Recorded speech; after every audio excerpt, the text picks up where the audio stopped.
Magandang araw po sa inyo. Narito na po ang ika-23 yugto ng ating kwento, ang nakaraan. Sa pag-uumpisa ng shooting ng reality show, kung saan parehong naging participant sina Athena at Stella, ay kaagad nakitaan ng kagaspangan ng pag-uugali si Stella. Bukod sa napaka-unprofessional nito, napaka-childish din ng pag-uugali nito. Kabaliktaran naman ang pag-uugali ni Athena.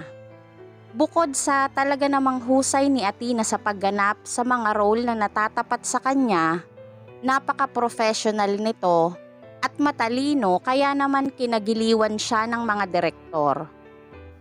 Si Athena din ang kauna-unahang participant sa history ng programa ang nabigyan ng pinakamatataas na papuri ng mga direktor. Athena's performance really amazed the directors and photographers of the reality show behind the scenes. Pero bago po tayo magpatuloy, paki-like po ng ating video, paki-click din po ng subscribe button, gayon din ang notification bell icon para laging updated sa mga susunod na uploads ng ating kwento. Sabay-sabay po nating pakinggan ang ika-23 yugto ng ating kwento, You Are the Reason. Nagpapalit lang ng damit si Athena. Pagtapos na siya, pwede na siyang interviewin. Magalang na sabi ni Cheryl sa photographer. Okay, sige po ma'am. Sagot naman ito sa kanya. Katatapos lang magsalita ng photographer nang marinig nila si Stella mula sa dressing room nito. Ay, ano ba yan? May ipis!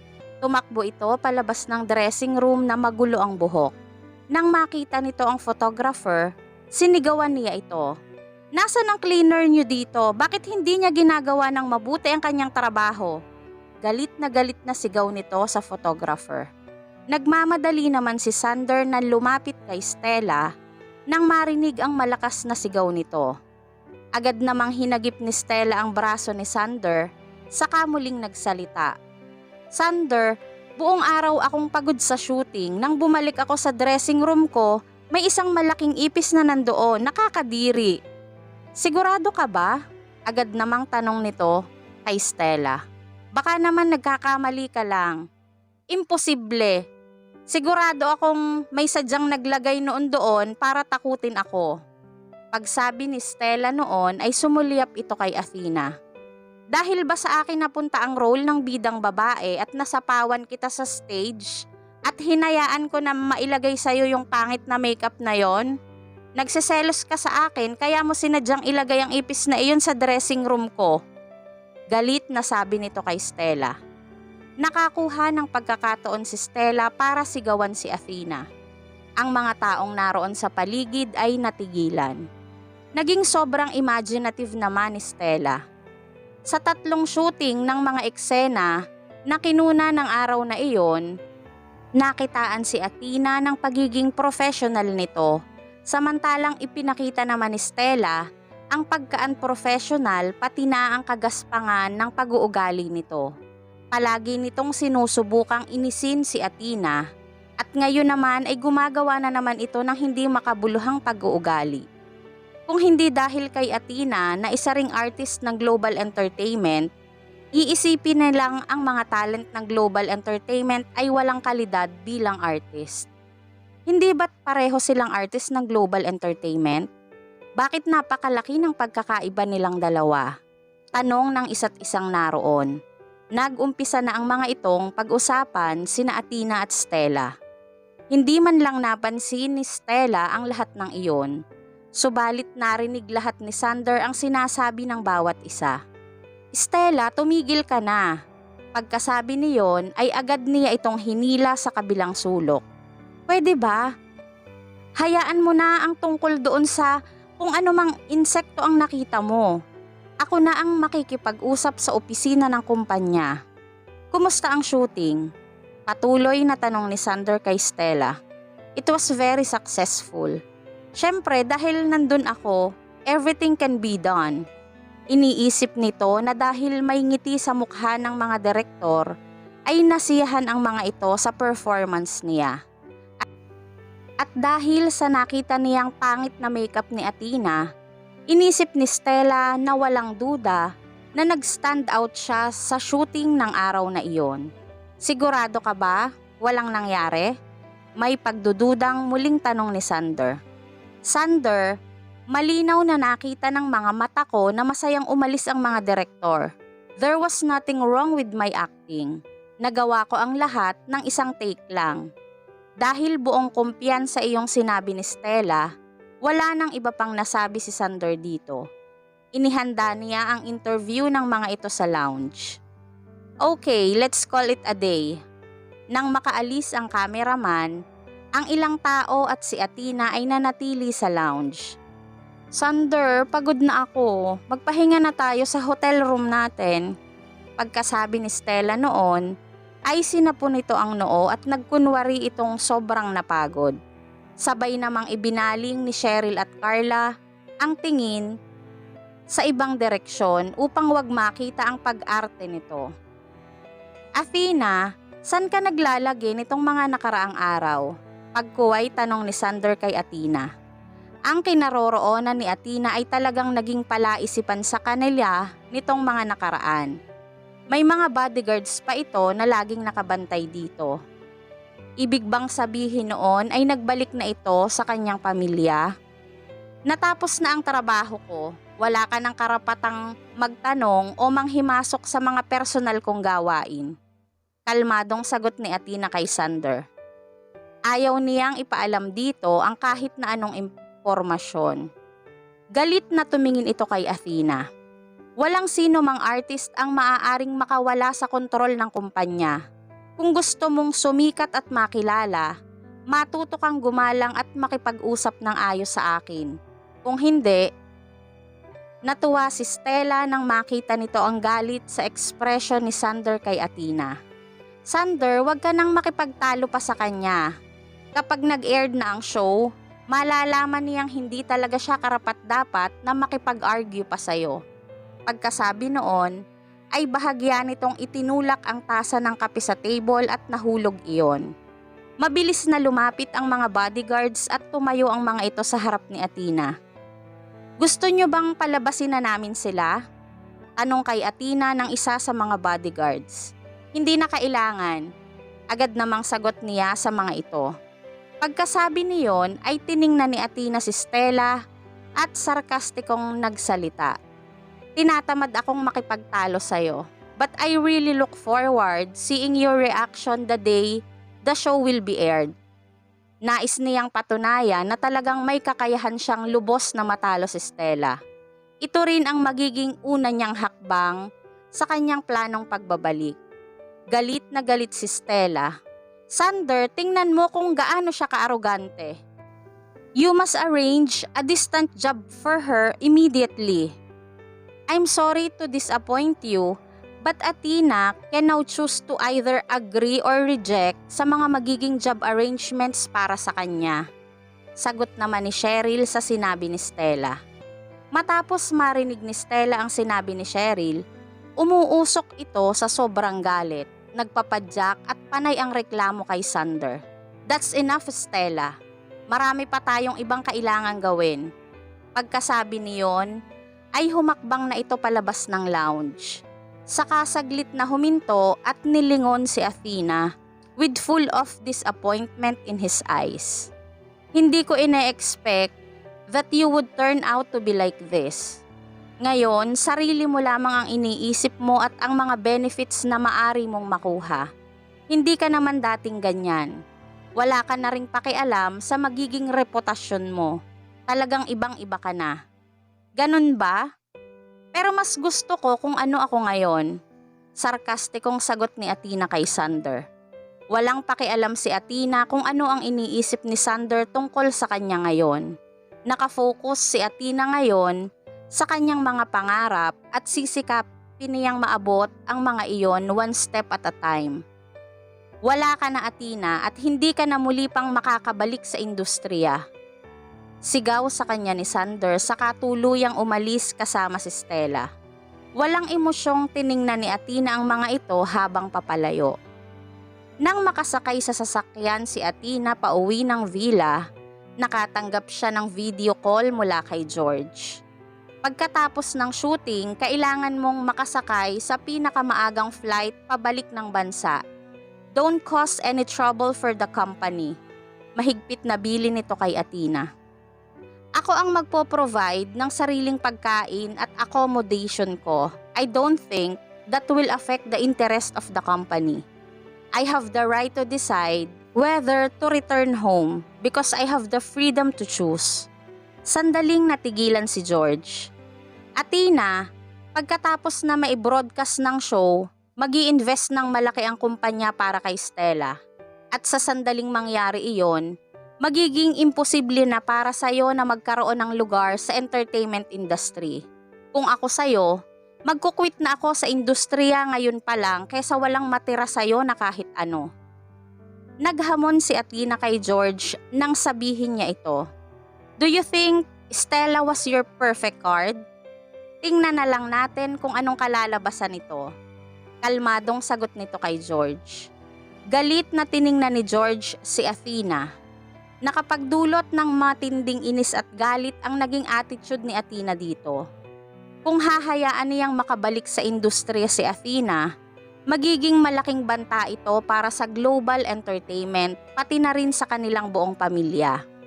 Hindi niya dapat hayaan na makabalik ito, kung hindi baka malagay silang lahat sa alanganin. Pagbabayaran mo ang lahat ng ito balang araw. Mariing sabi nito bago ibinaba ang telepono.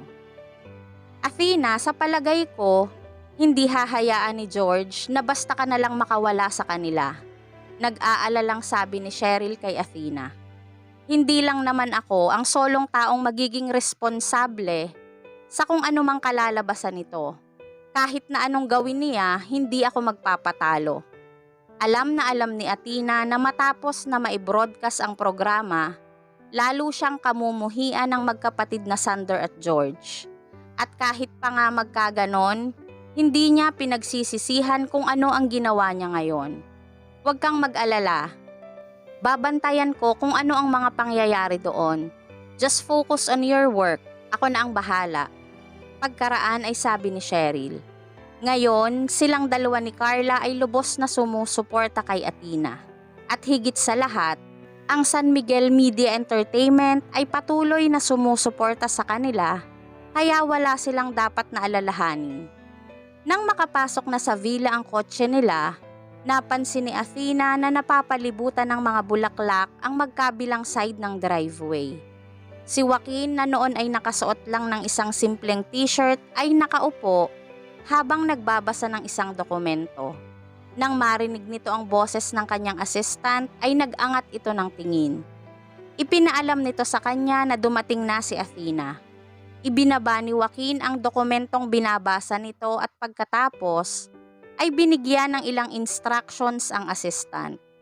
Pagkaraan ay tumayo ito at naglakad patungo sa entrance door ng villa at sinalubong nito si Athena. You must be tired. Bati nito kay Athena. Pagkatapos ay hinalikan nito ang asawa at hinagip ang kamay nito at sabay na silang lumakad papasok ng dining room. Hindi ko alam kung anong oras ang dating nyo kaya sinabihan ko na lamang ang chef na mag-prepare ng merienda. Pagkaraan ay sabi ni Joaquin. Nang makita ni Athena ang nakahandang pagkain sa mesa, natutuwa siyang napatingin kay Joaquin. Napakaswerte talaga niya na si Joaquin ang naging asawa niya. Ginagawa nito ang lahat para sa kanya. Hindi lang material na bagay ang kaya nitong ibigay sa kanya, pati na ang pag-aalaga, pagmamahal at respeto ay buong-buo nitong ibinibigay sa kanya. Wala na siyang ibang mahihiling pa. Naiiparamdam nito sa kanya ng sobra ang pagmamahal nito. Napaluha si Athena. Nakaka-overwhelm ang pakiramdam na iyon. Kinalimutan niya muna ang lahat ng tungkol sa trabaho at ang mga isipin niya. Nang mga sandaling iyon, ang tanging nais niya ay maging asawa ni Joaquin. Pagkaraan ay may ibinulong siya dito. Bigla ay nagliwanag ang mga mata nito. Sigurado ka ba? Tanong nito kay Athena. Hindi nagsalita si Athena. Sapat na ang nangungusap niyang mata upang masagot ang tanong na iyon ni Joaquin. Alam ni Athena na si Joaquin na ang para sa kanya. Hindi na niya kailangan pang maghintay ng matagal para ma-prove na talagang mahal na niya ito. She started to fall in love with this man since the first day they met. Araw-araw ay mas lumalalim ang pagmamahal na iyon. Nasa tabi niya ito sa pinakamalungkot na sandali ng kanyang buhay at hindi siya iniwan nito mula noon. Patuloy siya nitong inaalagaan at sinusuportahan. Iniwan nila sina Cheryl at Carla habang kumakain ang mga ito sa dining room. Joaquin held the hands of his newlywed wife and they walked into their bedroom together. Nang makapasok sila doon, agad na hinapit ni Joaquin ang bewang ni Athena palapit sa kanya at muli itong nagtanong, "Are you really ready?" Niyakap naman siya ng mahigpit ni Athena. Saka nagsalita, "Dahil sa concern at pagmamahal mo, sobrang na-enjoy ko ang isang masaya at magandang buhay. Apart from you, I don't want to spend the rest of my life with anyone else. I really like you. So, I feel I must do this." Ang mga mata niya ay puno ng determinasyon, pero naroon pa rin ang sobrang kaba na noon lang niya naramdaman. Her love was not allowed to be mixed with any impurities. As she said, once it started, it won't not end easily. At dahil kagustuhan niya ito, alam niyang hindi niya ito pagsisisihan. Joaquin was intoxicated in Athena's deep confession. Pinagmasdan ni Joaquin ang kabuuan ng magandang mukha ni Athena. "I have been waiting to have you."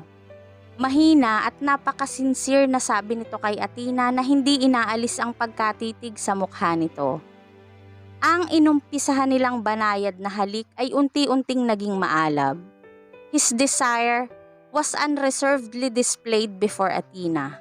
Their body temperature gradually increased, and their mutual touching and trembling made this feeling stronger. Ang araw na iyon ay puno ng kasiyahan at pagmamahal.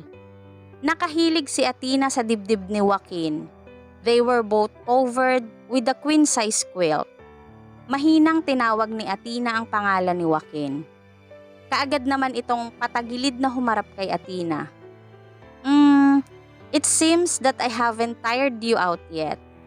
He still wanted to do it many more times.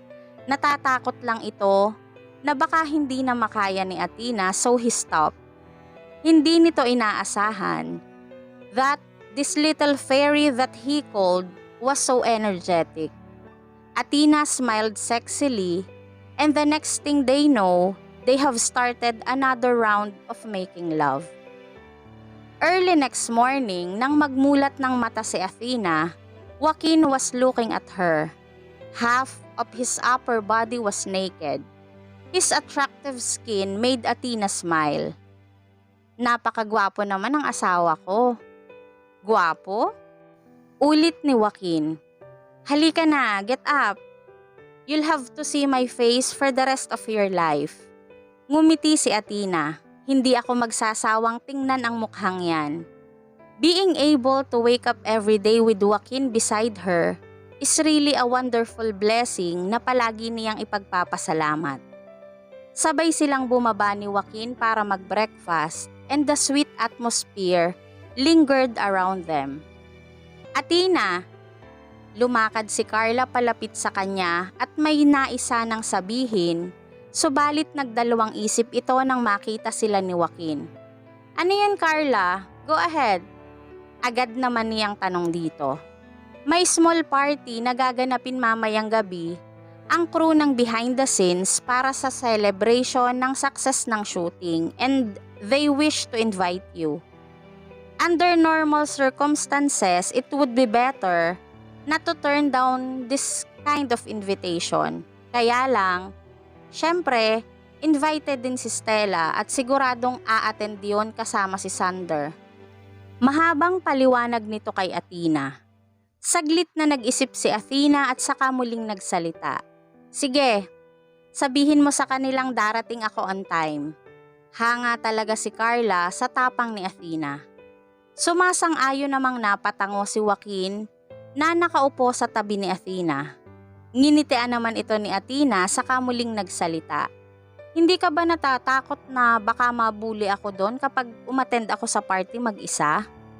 Pagkarinig ni Joaquin sa tanong ni Athena, agad itong sumagot. Sino naman ang mangangahas na mangbuli sa'yo? Noong una, nag-aalala siya noong magsushooting si Athena ng reality show. Nag-alala ito na baka mahirapan ito, subalit unti-unti niyang nakita na si Athena ang klase ng babaeng makatwiran at emosyonal. Malinaw niyang naiintindihan kung ano ang gusto nito para sa kanyang sarili. At iyon ay isa sa mga dahilan kung bakit na-obsess si Joaquin sa personal na pagkatao ni Athena, kung bakit mahal na mahal niya si Athena. Nang malaman ni Stella na dadalo din si Athena sa nasabing selebrasyon, kaagad na inutusan ni Stella ang kanyang assistant na ipaghanda siya ng pinakamagandang damit. Gusto niyang makita ng lahat na siya ang pinakamakinang na star sa parting iyon. Nang gabing iyon, nang magbukas ang pinto ng banquet hall, Stella was dressed with a gorgeous tube evening gown. Matamis itong ngumiti sa lahat ng naroon habang dahang-dahang lumalakad sa hall at nakahawak sa braso ni Sander. Isang bisita roon ang bumati kay Sander. President Sander, mukhang ikaw at si Mrs. Stella ay we're getting engaged soon. Putol ni Sander sa sasabihin nito. Nagbago na ang isip ni Sander tungkol sa engagement nila ni Stella. Dahil nga nag-break na sila ni Athena, nais nitong bigyan ng status si Stella. No matter what happened in the future, wala na siyang pakialam sa mararamdaman ni Athena o kahit na sa kanilang dating pinagsamahan. Habang nag-uusap ang mga ito, dumating naman si Athena kasama sina Cheryl at Carla. Hindi naman gaanong makaagaw pansin ang suot ni Athena. Isang simpleng dress lang ang suot nito na bumagay naman sa kanyang pagkatao. The gentleness she showed was so graceful that people could not move away their gaze off from her. Napatingin si Stella kay Sander nang mapansin itong nakatitig ito kay Athena. Agad na hinila ni Stella ang braso nito. Nakaramdam na naman si Stella ng pagsiselos kay Athena. Agad namang ibinaba ni George ang hawak nitong champagne glass at lumakad palapit kay Athena. The past is in the past. Magiging couple na rin sila in the future. Hindi magtatagal at magiging bagong movie queen na rin si Stella. Ibibigay mo naman ang blessing mo sa kanila, hindi ba? Matamang tiningnan ni George si Athena sa pag-asang makikita niya ang isang painful expression sa mata nito. Inakala ni George na sinubukan ni Athena na kalabanin ang kumpanya para lamang makaagaw ng atensyon ni Sander. At ngayon nga, nang malaman nito ang balita tungkol sa nalalapit na engagement ni Stella at Sander, siguradong sobrang nasasaktan ito. Kahit pagaano kasikat at ka-successful ang isang aktres, she must have a man who is willing to take care of her. Napakaswerte ni Stella to win Sander's love. Patuloy pang sabi ni George kay Athena. Sana naman matuto kang dumistansya kay Sander at sa kumpanya para naman hindi ka magmukhang katawa-tawa. Hindi na nakakagulat kung bakit gusto laging agawin ni Stella kay Athena ang spotlight. Sabad naman ni Director Louie at narinig pala nito ang pag-uusap ni Athena at George. So, kailan ang engagement? Baliwalang tanong ni Athena. Soon. Tamang-tama lang ang timing noon. Ang bagong reality show ay mag-uumpisa ng ipalabas at siguradong magbibigay iyon ng mataas na level ng popularity para kay Stella. Pag nangyari iyon, magiging usap-usapan si Stella. Isip ni George. Kung ganoon, kailangan ko palang maghanda ng isang engagement present, dagdag pang sabi ni Athena. Huwag ka nang mag-abala, hindi ko kailangan ng engagement gift.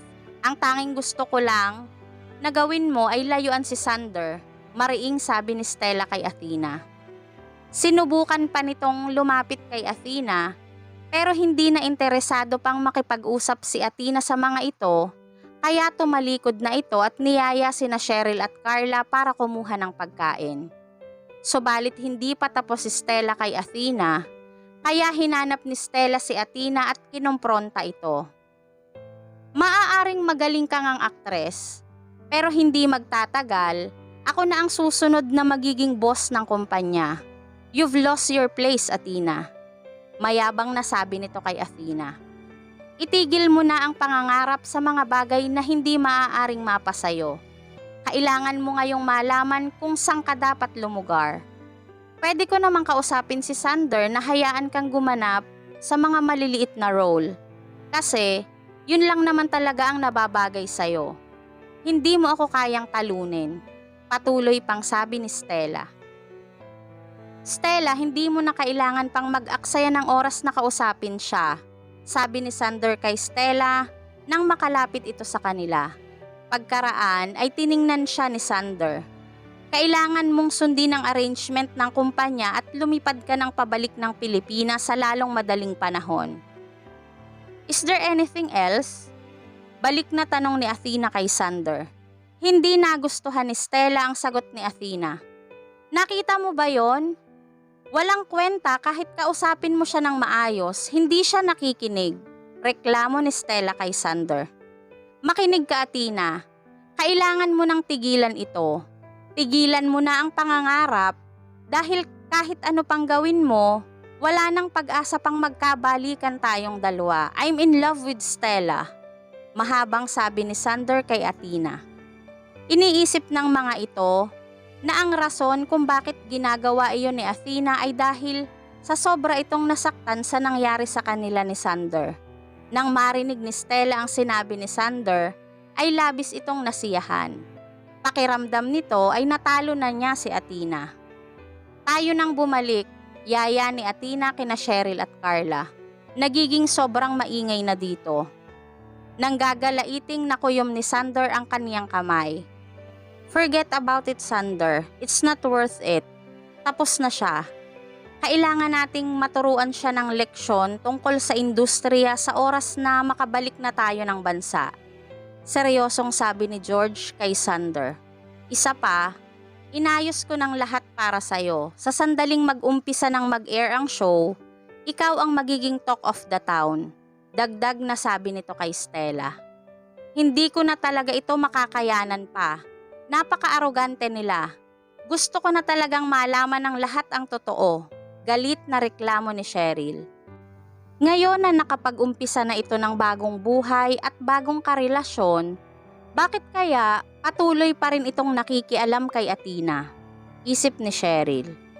Hindi pa ito ang tamang oras. Kalmadong sagot ni Athena kay Cheryl. Pasakay na sana sila ng sasakyan nang makita ni Athena si Director Louie na nagmamadaling palapit sa kanila kasama ang dalawa nitong assistant. Athena, saglit lang. Agad na tawag nito sa kanya. Salamat naman at naabutan pa kita.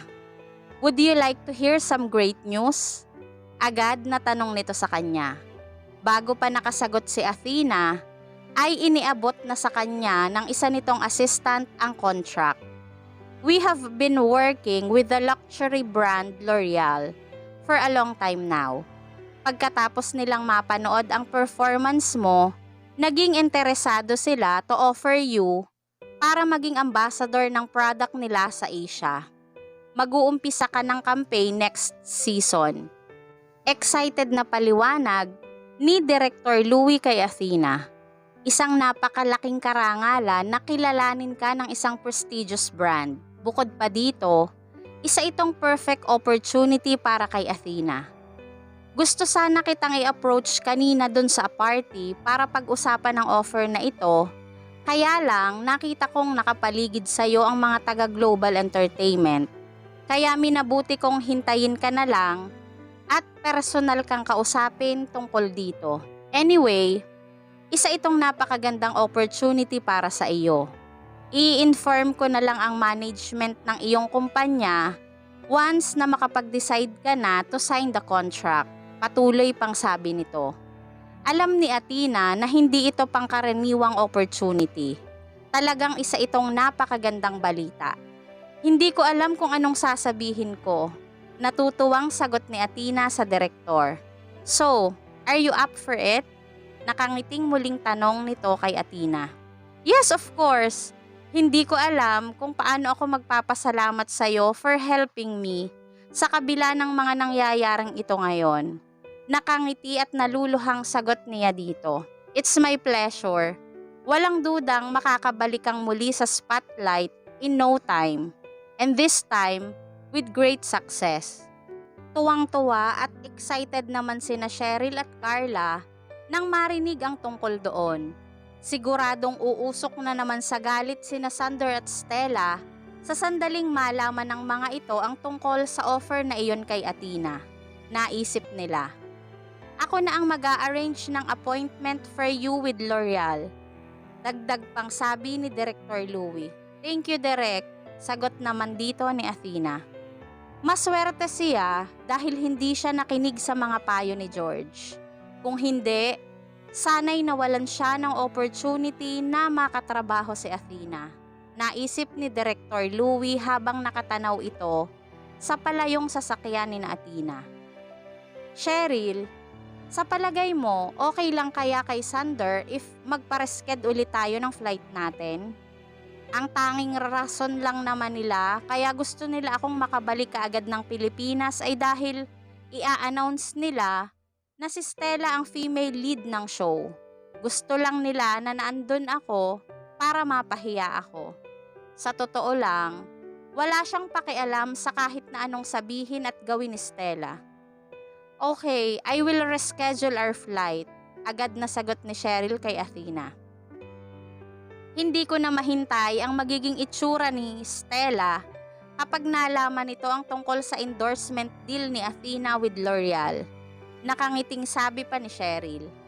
Carla, maari mo ba akong ipag-research about L'Oreal? Gusto kong maging prepared ako when I meet them. Okay, sige, walang problema. Agad namang sagot ni Carla. Nang maihatid ni Sander si Stella sa kanilang accommodation, kaagad nitong tinawagan si Cheryl. Ako ang CEO ng Global Entertainment, subalit mukhang hindi mo iyon pinahahalagahan. Galit na sigaw nito kay Cheryl. Hindi iyon ang unang beses na nireject ni Cheryl ang arrangements ng kumpanya. Talagang hindi na siya nirerespeto ng mga ito. Iyon ang nasa isip ni Sander. Oh, Sander, tatawagan pa sana kita para i-inform na mananatili pa kami ng ilang araw dito. Wala pa din naman kasi akong gagawin kapag nakauwi kami, so we decided to stay a little longer. Kalmadong sabi ni Cheryl dito, saka tuluyang ibinaba ang telepono. Maya-maya ay lumapit si Stella kay Sander. Tumingin siya dito. Alam niya kung sino ang kausap nito. Forget it. Kung gusto niyang magstay pa doon, hayaan mo siya. Tingnan na lang natin kung paano ko siya hihiyain. Dagdag na sabi pa nito kay Sander. Malapit na ang engagement natin. Huwag mo na siyang alalahanin pa. Sa ngayon, ang gusto ko lang na isipin mo ay ang tungkol sa atin at sa magiging baby natin. Okay, sang-ayon ni Sander sa gusto ni Stella. Nakapagdesisyon na siya na simula sa araw na iyon, wala na siyang pakailam kay Athena. Ano kaya ang susunod na mangyayari sa tagpong ating iniwan? Ano kaya ang gagawin ni Stella sa sandaling malaman nito ang tungkol sa bagong endorsement deal ni Athena? Sana po ay samahan ninyo akong muli sa susunod na yugto ng kapanapanabik nating kwento. At bago po ako tuluyang magpaalam, nais ko pong mag-iwan ng aking quote of the day. A smart person knows what to say.